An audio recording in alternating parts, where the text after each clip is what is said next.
खुदा बनाएगा कोई नया जहां, दुनिया को यूं मिटाएगी 21वीं सदी। नमस्कार, मैं हूं श्वेता सिंह। हम इस समय उत्तराखंड में हैं, देवभूमि उत्तराखंड, जहां से गंगा जी का भी उद्गम है, यमुना का भी उद्गम है, जहां से जो बिजली बनती है वो हमारे घरों को रोशन करती है, पानी की आपूर्ति इन नदियों से होती है। लेकिन आज की तारीख में अगर कोई त्रासदी दिखती है और उस त्रासदी के लिए कुछ गलतियों की बात होती है तो वो गलतियां आज की नहीं है, भले ही अंजाम आज देखने को मिल रहा हो, लेकिन इन सारी चीजों के बीच धरती की पुकार सुनना भी जरूरी है। आपदा का आना, बेमौसम के मौसम, भूगोल का बदलना केवल संयोग या भविष्य के संकेत? तो सभी लोग घर से बाहर आ गए, इतनी तेजी से भूचाल आया ना कि पहले कभी नहीं देखा। मतलब बहुत ज्यादा अनफॉर्चुनेटली, चलो कोई नुकसान नहीं हुआ हमारे यहाँ पे, पर सब कुछ बहुत तेजी से भूचाल आया, सारा कुछ हिलने लग गया था एकदम। इतनी जोर से झटका लगा कि यहाँ पता नहीं क्या हो गया, और सारे परिवार और सारे बाहर वाले लोग, गलियों के लोग चिल्लाने लगे कि भूचाल आ गया, भूचाल आ गया। अभी हम संभल ही रहे थे तो एक झटका और 2-3 मिनट के बाद वो लग गया, तो सारे लोग चिल्ला रहे, हमने भी चिल्लाए भी, बाहर निकलो, घरों से बाहर निकलो। ग्लेशियर का फटना, हिमखंड का खिसकना, पहाड़ों का दरकना, नदियों का रास्ता बदलना केवल दुर्घटना या संदेश? बहुत भयंकर सैलाब आया, उसके बाद मैंने कुछ देखा ही नहीं। मेरे को हवा ने पता ना, हवा से मैं उड़ के इधर तक पहुंच गई। आवाज आया सर, जैसे ब्लास्टिंग होता सर, ये मतलब पूरा उछल गए सर। जब मैंने आवाज मारा तो कुछ लोगों ने तो बिल्डिंग से उछल मार दिया। तो इस आपदा में भी जो टिहरी डैम ने अपना एक रोल निभाया है, जो कि शायद काफी कम लोगों को पता है। अभी जो चमोली जी।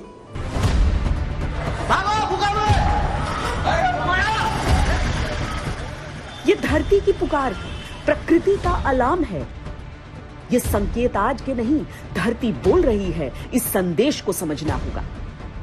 लड़का जोर से चिल्लाने लगा, मम्मा मम्मा मम्मा, ये देखो भूचाल आ गया। फिर दूसरी बार जोर का जब झटका लगा ना, फिर तो गली मोहल्ले के सभी लोग सड़क पे आ गए। हम लोग तो बिल्कुल, ये झटका पहले भी लगा था, 2008 में लगा हुआ था, मगर ये उससे मुझे ज्यादा बड़ा लगा। हम कितनी सटीक पूर्वानुमान लगा सकते? देखिए, अर्थक्वेक अर्ली वार्निंग सिस्टम के बारे में एक भ्रांति तो ये है कि हम पूर्वानुमान लगा रहे हैं, तो ऐसा नहीं होता है। पृथ्वी का तापमान बढ़ता रहा, फिर भी पेड़ों का कटना जारी रहा। आपदा, त्रासदी संकेत देते रहे, पर प्रकृति का दोहन जारी रहा। ग्लोबल वार्मिंग जैसे भारी भरकम टर्म्स केवल वैश्विक मंचों पर चिंतन के शब्दकोश की शोभा बढ़ाते रहे। विज्ञान की इतनी तरक्की के बावजूद आप क्या कहेंगे कि इंसान अभी तक धरती के बारे में कितना जानता है? देखिए, ये तो जहां तक अर्थक्वेक्स की बात है, धरती को हम स्कैन नहीं कर पाए अभी तक। प्रकृति का कोई भी संकेत बेमतलब नहीं होता। धरती की कोई पुकार बेकार नहीं होती। मुश्किल यह है कि इसे सुनने का समय हम नहीं निकालते।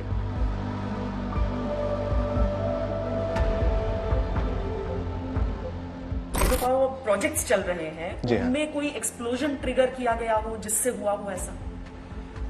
अगर वो किसी मैन-मेड रीजन से हो या फिर वहां पे अगर कुछ एक्सप्लोजन हो रहा है तो उसके कारण हो, तो वो इंटेंसिटी बहुत ही कम रहता है। जो वहां पे इंटेंसिटी है उसके कारण उसका इफेक्ट यहां तक नहीं आएगा।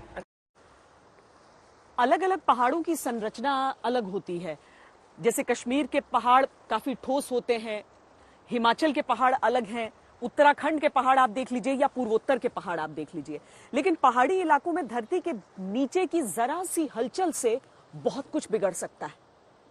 उत्तराखंड में इस चीज को लेकर खतरा इसीलिए ज्यादा रहता है क्योंकि भूकंप के खतरे के हिसाब से ये जोन 4 और जोन 5 में पड़ने वाला इलाका है।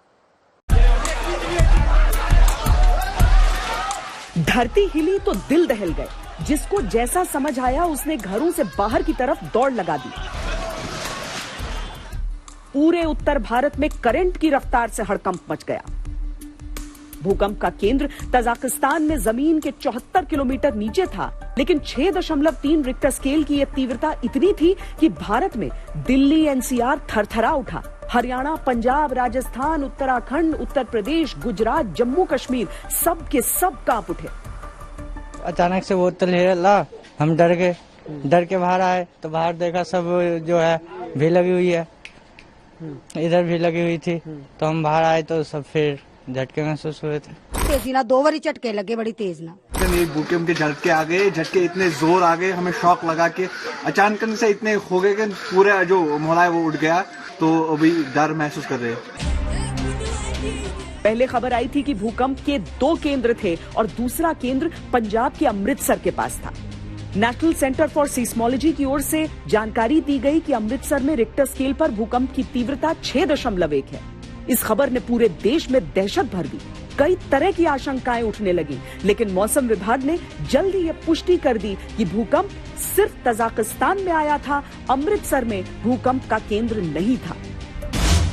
12 फरवरी को आए भूकंप ने एक साथ 4 देशों को डावाडोल कर दिया। अफगानिस्तान में भूकंप की तीव्रता 7.5 मापी गई, पाकिस्तान में 4.3, दिल्ली में 4.2 और तजाकिस्तान में 6.3 की तीव्रता रही। गनीमत है कि कुछ मुश्किलों की खबरें पीछे छोड़कर भूकंप के झटके थम गए। ऐसे लगा जैसे कोई कंपन सी हुई और हल्का सा सीलिंग फैन हिला और हम सब बाहर की तरफ भागे। बाहर देखा तो लोग बाहर सड़क पे आगे खड़े हो रखे थे। पर आपके मन में भी भूकंप को लेकर तमाम सवाल होंगे। क्या भूकंप का पूर्वानुमान संभव है?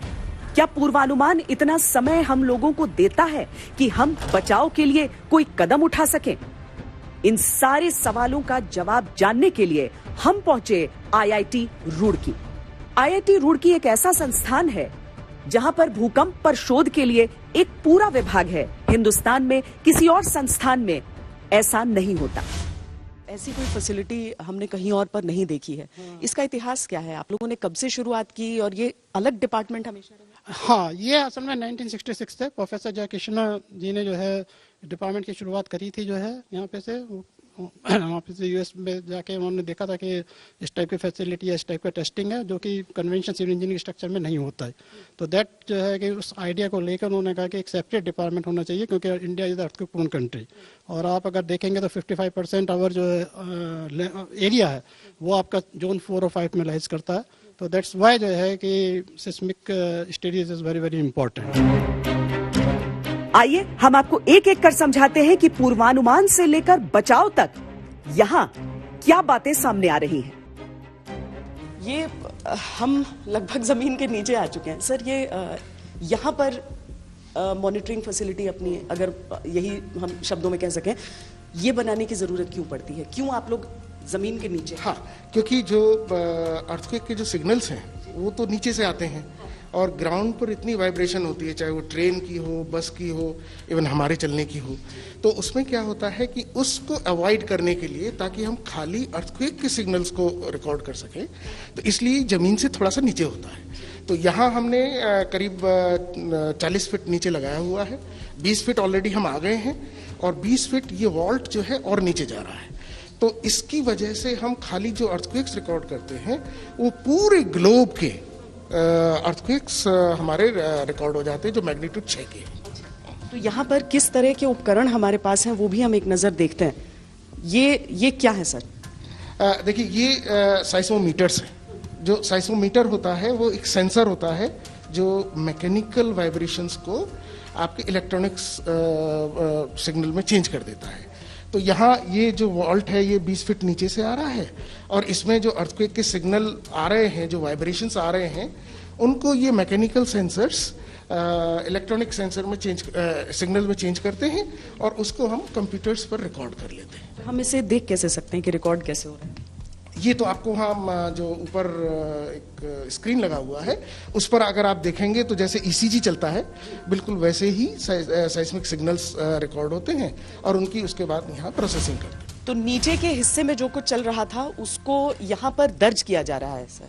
ये हमारा कंप्यूटर रूम है जिसमें हम उस डेटा की जो अर्थक्वेक से रिलेटेड है उसकी एनालिसिस करते हैं। ये क्या है? ये अभी यही स्टेशंस जो हमने नीचे देखे हैं उसी का डेटा हमारे पास ऑनलाइन रियल टाइम में यहाँ आ रहा है। अगर आपको अनुमान लगाना हो तो इस तरह के जो मूवमेंट्स हैं ये क्या हो सकता है? ये अब वही कोई है, या तो उस स्टेशन के पास से कोई बस गुजरी है या कुछ और भी एक्टिविटी हुई है तो उसका इफेक्ट आ सकता है। लेकिन अगर अर्थक्वेक आ रहे हैं तो हमारे सारे स्टेशन पे वो वाइब्रेशन आएंगे।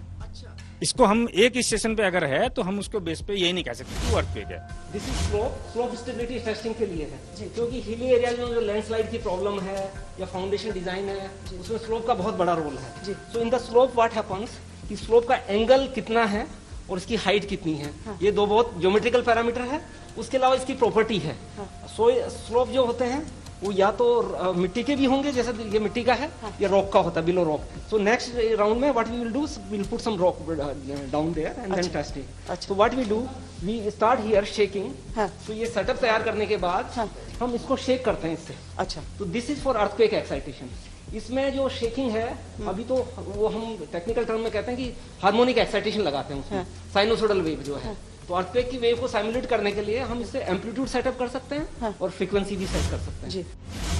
कहीं पर भी अगर निर्माण होता है, विकास का कोई कार्य होता है, तो उसके लिए क्या तैयारी होती है वो आप सोच भी नहीं सकते उस पैमाने को, कि किस तरीके से पहाड़ी क्षेत्रों में निर्माण से पहले यह देखा जाता है कि वहां पर किस तरह की इमारत कितना उस समय पृथ्वी के भीतर से जिस तरह की भी मूवमेंट हो उसे झेलने के लिए काफी है। यहां पर सर आप कह रहे हैं कि आप मैक्सिमम जितना हो सकता है इस क्षेत्र में भूकंप की इंटेंसिटी वो आप सिमुलेट करने वो हम जी हाँ, यानी भूकंप रोधी क्षमता के लिए जो इंडियन स्टैंडर्ड कोड है उसमें जो मैक्सिमम इंटेंसिटी स्पेसिफाइड है, जो कि सबसे ज़्यादा सीवियर जोन जो कि जोन 5 कहते हैं हम, नॉर्थ ईस्ट पूरा, कुछ कश्मीर और कुछ कच्छ का रीजन जो है, तो उसमें जो सबसे ज़्यादा इंटेंसिटी जो मैक्सिमम कंसिडर्ड अर्थक्वेक टर्मिनोलॉजी हम यूज़ करते हैं कि इससे ज़्यादा अर्थक्वेक आने की संभावना बहुत कम है।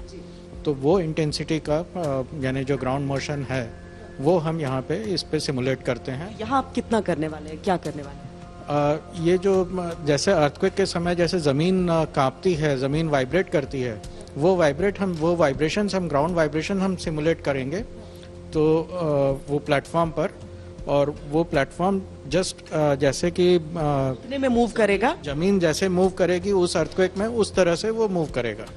और जो अर्थक्वेक के इफेक्ट्स होंगे वो स्पेसिमेन जो उसके ऊपर प्लेटफॉर्म पे माउंट होता है वो उसको फिर उस पर इफेक्ट हम देख सकते हैं। तो अब हम नीचे आ गए हैं, ऊपर से वो इस यहाँ पर जो शेक टेबल है, जैसे हमारा अर्थ वाइब्रेट करती है ड्यूरिंग द अर्थक्वेक, तो जो रिकॉर्ड हमारे फील्ड में अर्थक्वेक रिकॉर्ड होते हैं that we have to be implement, इसको इम्प्लीमेंट करते हैं हम इस शेक टेबल पे।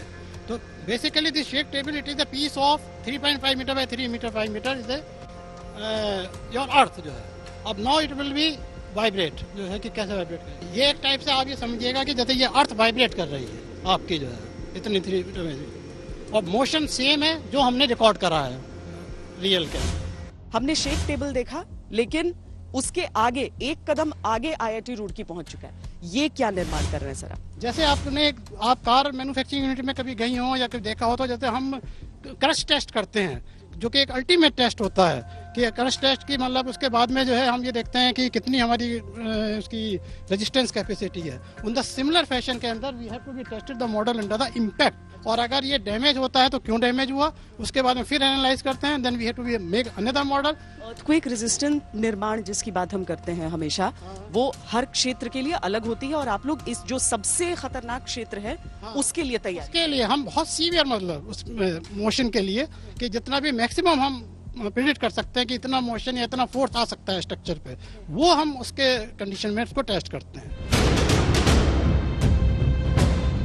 कुल मिलाकर IIT रुड़की के इस विभाग में हम इतना तो समझ पाए कि हर एक निर्माण से पहले गहन शोध किया जाता है, और हमारे वैज्ञानिक दिन रात इसका खास ख्याल रखते हैं कि विकास का हर कार्य धारणीय हो, क्योंकि चाहे कितने ही दूर दराज के इलाके क्यों न हो, बुनियादी विकास तो नागरिकों का अधिकार भी है।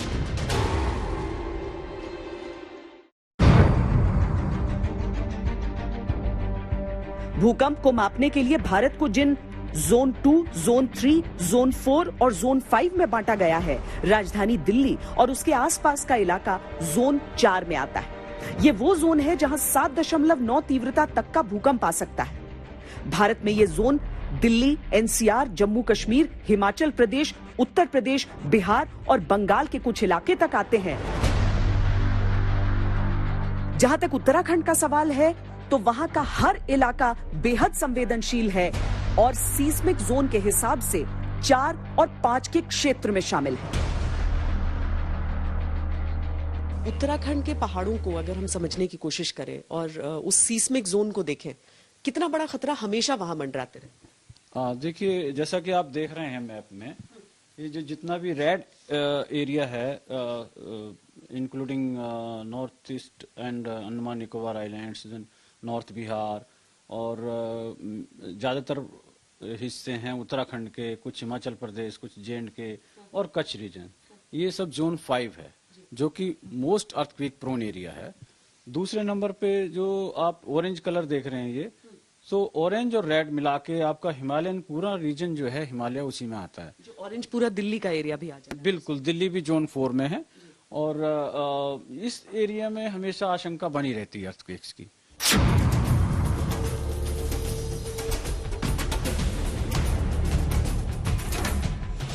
भारत का भूखंड एक विशालकाय पत्थर की चट्टान पर टिका है जिसे इंडियन प्लेट कहते हैं।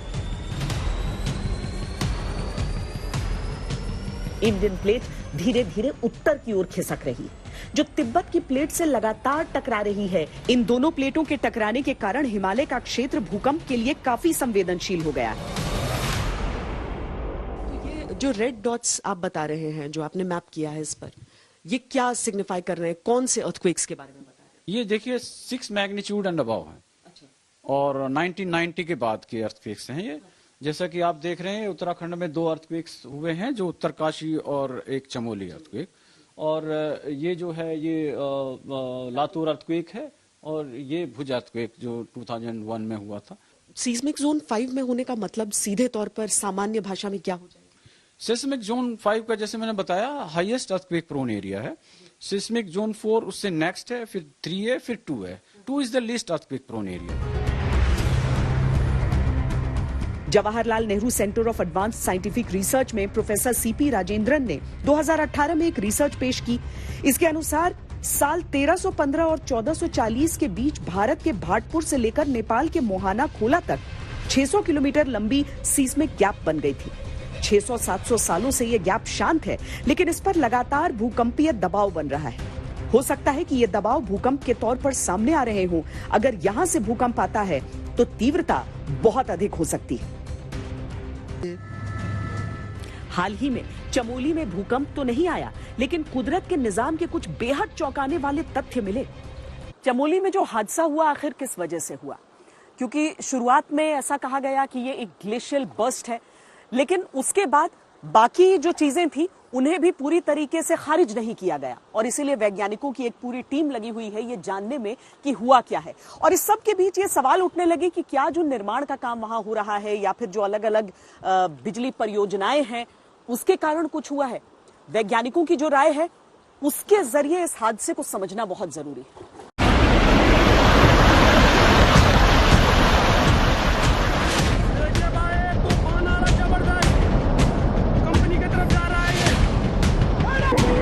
एक सैलाब आया और सब तबाह हो गया।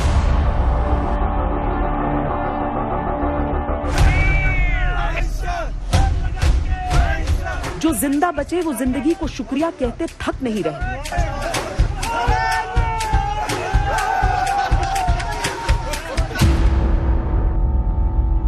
जो अभी तक लौटे नहीं, उनके परिजन आस लगाए बैठे हैं। बस वही साथ में गए थे, उसमें से एक लड़का बचा हुआ था, वही फोन किया कि यहाँ पे सैलाब आ गया है, सब चले गए, बह गए। जो हमारे 5 व्यक्ति है वो उस पावर हाउस में गेट का काम का कार्य चला था, वो उस गेट में काम कर रहे थे। वो 1 जनवरी को निकले थे यहाँ पे मैकेनिकल साइड से, यहाँ पे कर रहे थे काम। एक दिन पहले उन्होंने मुझे कॉल की थी, वीडियो कॉल की बात हुई थी जी, मुझे बात हुई। कोई खबर नहीं मिला है अभी तक।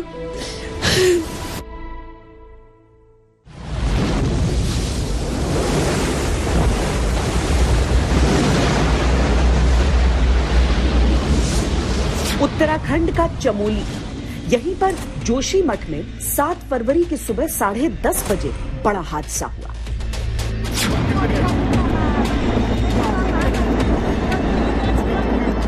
ऋषिगंगा, धौलीगंगा और अलकनंदा नदियों में जैसे जल प्रलय आ गया।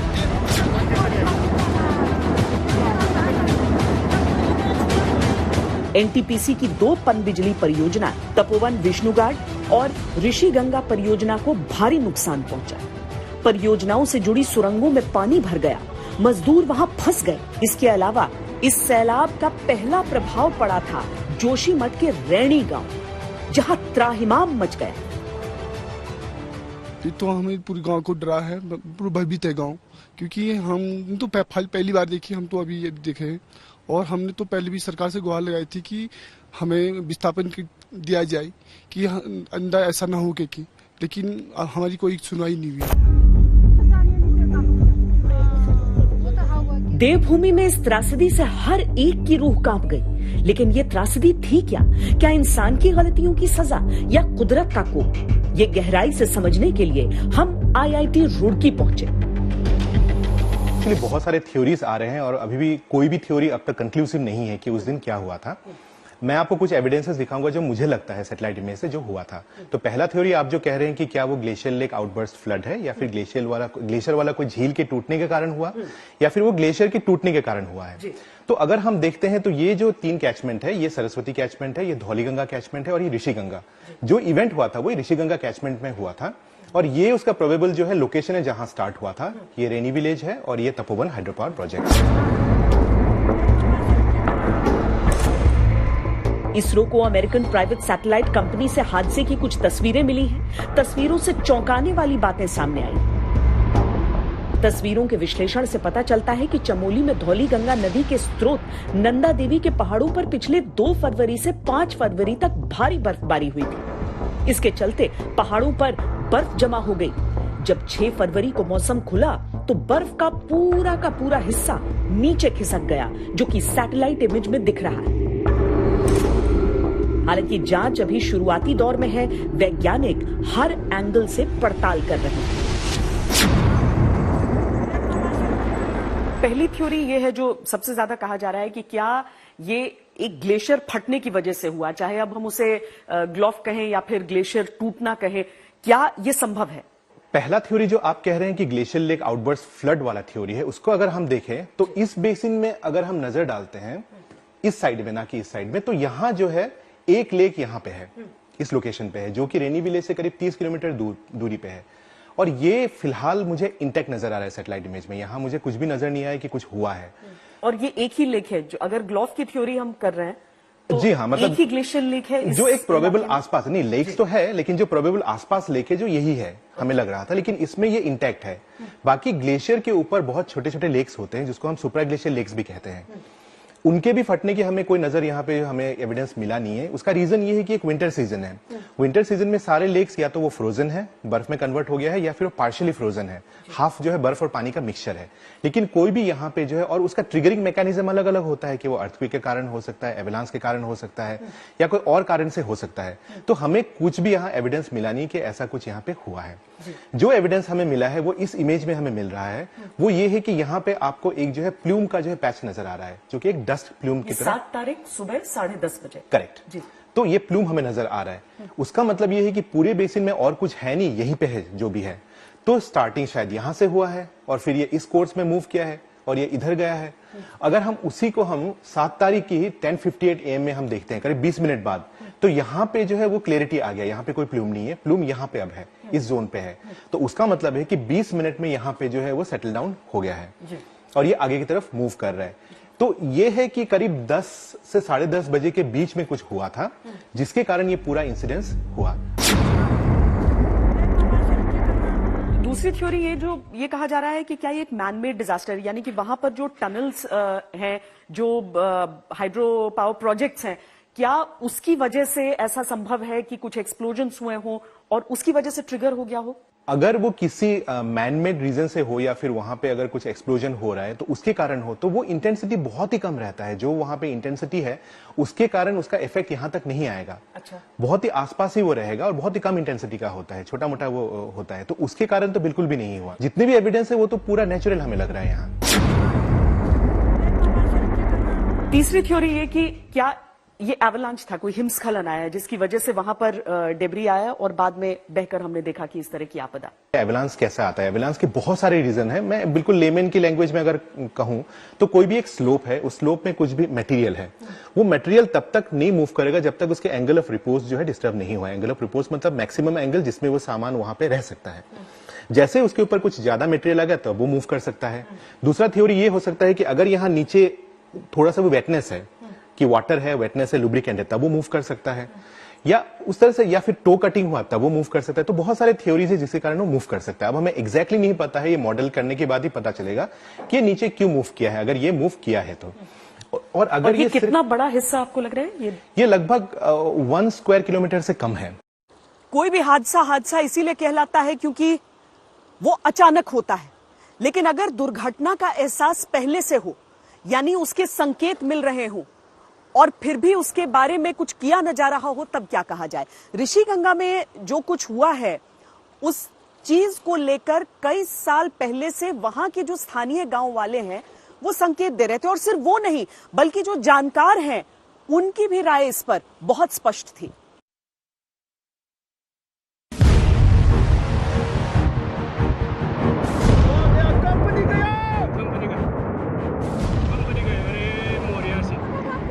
चमोली में आए जल प्रलय से रैणी गांव के आसपास सबसे अधिक तबाही हुई। रैणी गांव वही गांव है जहां पर्यावरण को बचाने के लिए सबसे अनूठे चिपको आंदोलन की शुरुआत हुई थी। पर्यावरण के प्रति जागरूक इस गांव ने तब भी विरोध प्रदर्शन किया जब यहां पर हाइड्रो प्रोजेक्ट की शुरुआत हुई। गांव के लोग इसके खिलाफ 2019 में हाईकोर्ट भी गए थे। हमारी इस कंपनी के विरुद्ध बहुत पहले से यही मांग था कि यहाँ पे कंपनी ना बने। इसके विरुद्ध हम लोग ने कई बार धरने दिए शासन प्रशासन को, यहाँ तक कि जब भी ये 2016 में आपदा आया था तो मैं एनसीटी कोर्ट में मैं खुद जा रखा हूँ कि ये यहाँ पे ना बने के, और हाई कोर्ट में भी मेरा अपना पिटीशन डाल रखा है कि भाई ये यहाँ पे ना बन के, यहाँ के क्योंकि जल जंगल जमीन सारा यहीं से जुड़ा हुआ है मामला है और ये तहस नहस हो जाएगा। ये आज आप देख रहे हैं, इसी का नतीजा यहाँ पे देखिए। देश के विकास के लिए उत्तराखंड ने कई बार कीमत चुकाई। टिहरी डैम इसका सबसे बड़ा उदाहरण है, जिसमें 37 गांव पूरी तरह से डूब गए जबकि 88 गांव आंशिक रूप से प्रभावित हुए। आज टिहरी को गंगा के लिए नहीं बल्कि अविरल गंगा के पहले अवरोध के लिए जाना जाता है। पहाड़ों में पूरे आवेग से बहती गंगा को उद्गम के बाद पहली बार यहीं बांधा जाता है। लेकिन कभी अपने इतिहास, अपनी विरासत पर नाज करने वाला टिहरी आज अपने नए स्वरूप में भी दरक रहा है। इस गांव के लगभग हर मकान में ऐसी दरारें आपको नजर आ जाएंगी। कई दफा क्या होता है कि जब हम किसी चीज को देखते हैं तो ब्लैक एंड व्हाइट के चश्मे से देखते हैं, विकास अच्छा है या बुरा है लोगों के लिए। अगर हम 2013 वाली आपदा को देख लेते हैं तो बहुत हद तक अगर टिहरी का डैम नहीं होता तो शायद ऋषिकेश, हरिद्वार, वहां तक वो सैलाब आता जी। लेकिन हम टिहरी की अपनी समस्याओं को देख लें तो वहां पर घरों में बड़ी बड़ी दरारें पड़ी रहती हैं। तो बांध जो है और ये जो बिजली परियोजनाएं हैं वो कितना नुकसान पहुंचाती हैं और कितनी जरूरी है? कि जो इस आपदा में भी जो टिहरी डैम ने अपना एक रोल निभाया है, हाँ। जो कि शायद काफी कम लोगों को इस पता अभी जो चमोली में जी। अभी देखिए टिहरी डैम से जो है बिजली का निर्माण होता रहता है जी। तो उस दिन जो है टिहरी से 270 क्यूमेक पानी का छोड़ा जाना जरूरी था जी। बिजली निर्माण के लिए, हाँ। लेकिन जैसे ही ये खबर आई कि इस तरह की आपदा हो गई है तो बिजली के निर्माण को एकदम रोक दिया गया। अच्छा। और जो 270 क्यूमेक जो डिस्चार्ज वहां से आता, हाँ। या उससे ज्यादा भी हो सकता है, उसे रोक दिया गया। एज ए रिजल्ट उसका ये हुआ कि जब ये भागीरथी हाँ। अलकनंदा के साथ मिलती है देवप्रयाग में, तो देवप्रयाग और उसके नीचे जो है पानी का प्रेशर को कम किया गया। अच्छा। क्योंकि हमने भागीरथी का जो पानी निकलना था, भागीरथी का कंट्रीब्यूशन को 0 कर दिया था। 13,000 फीट से थोड़ी ज्यादा की ऊंचाई पर स्थित है गंगोत्री ग्लेशियर, जहां से प्रवाहित होती है गंगा नदी। उससे थोड़ी और ऊंचाई पर यमुनोत्री ग्लेशियर, जहां से यमुना नदी का उद्गम है। लेकिन केवल ये ग्लेशियर्स यहां नहीं, यहां हजारों की संख्या में हिमालयन ग्लेशियर्स हैं। अब दुनिया भर के वैज्ञानिक ये चिंता जताते हैं कि इस क्षेत्र के जो ग्लेशियर हैं वो बहुत तेजी से पीछे की ओर खिसक रहे हैं। इसकी हकीकत क्या है, ये हमने जानने की कोशिश की।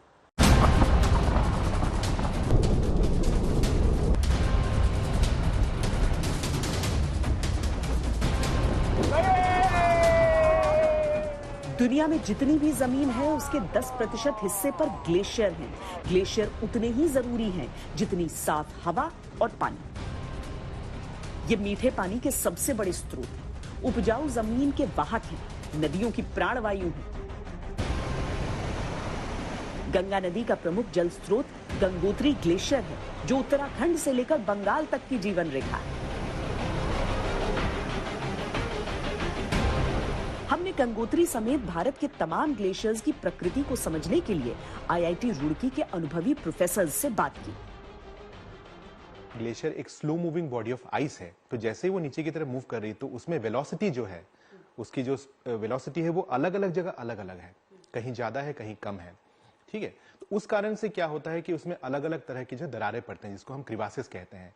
वो दरारें जो है जिस तरफ फ्लो कर रहा है उस डायरेक्शन में भी हो सकता है और उसके अक्रॉस भी हो सकता है, दोनों डायरेक्शन में दरारें हो सकते हैं। हिमालय की बर्फ से ढकी चोटियों पर बर्फ के वे विशाल पिंड जो कम से कम 3 फुट मोटे और 2 किलोमीटर लंबे हों, ग्लेशियर कहलाते हैं। जिस तरह नदी में पानी ढलान की ओर बहता है, वैसे ही ग्लेशियर नदी की ओर खिसकते हैं। हिमालय पर्वत के उत्तराखंड वाले हिस्से में छोटे बड़े करीब 1400 ग्लेशियर हैं।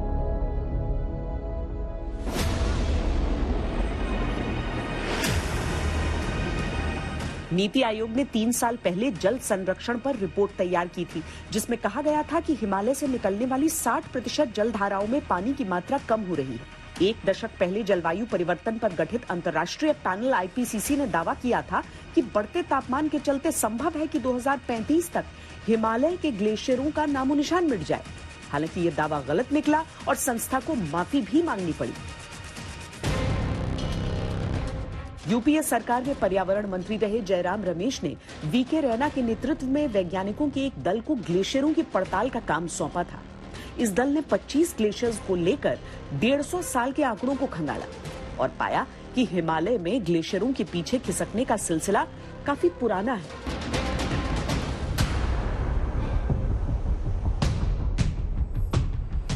साल 2014 में जब हम गंगोत्री ग्लेशियर तक गए थे तो जाना था कि देश की सबसे बड़ी नदी गंगा का स्रोत भी तेजी से पीछे खिसका है। हम जानना चाहते हैं गोमुख ये जानने के लिए कि दरअसल क्यों ग्लेशियर लगातार पीछे खिसक रहे हैं।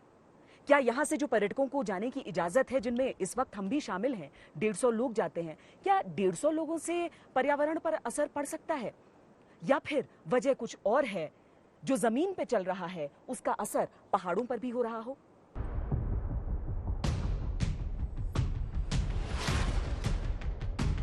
हमको यहाँ पे गौमुख में आते आते 15 साल हो रहा है। पहले की गौमुख यहाँ पे था, अभी टूट के आगे 18 किलो से 19 किलोमीटर में जा रहा है। हालांकि इसका ये कतई मतलब नहीं कि ग्लेशियर लुप्त होने वाले हैं।